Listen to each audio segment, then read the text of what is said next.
Собранието ги усвои измените на изборниот законник, со кои што локалните избори за градоначалници и за советници ќе се одржат на 15 октомври. Во изборниот законник се менува членот 16, со што мандатите на градоначалниците и членовите на советите на општините се продолжуваат до стапувањето на должност на новоизбраните функционери последните локални избори.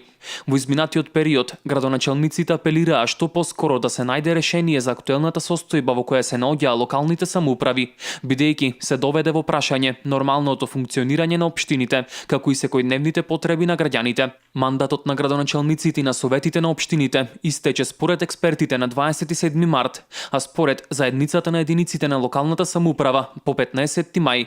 Градоначалниците на општините од Источна Македонија во април преку петиција бараа заедницата на единиците на локална самоуправа да поведе изменување на изборниот законник за да се поместат локалните избори. На 10 мај Уставниот суд на Република Македонија едногласно одлучи да не поведе постапка за оценување на иницијативите за укинување на 2 члена од Законот за локална самоуправа и од изборниот законник, со што ќе се овозможеше градоначалниците и советниците да останат на своите функции до одржувањето на локалните избори. Уставните судии одлучија дека судот не е надлежен да одлучува за правни ситуации кои не постојат, бидејќи тоа е во исклучива надлежност на законодавецот, односно Собранието на Република Македонија. Мандатот на членовите на советите и на градоначалниците од изборите одржани на 24 март 2013 година трае до изборот на новите членови на советите и на градоначалниците.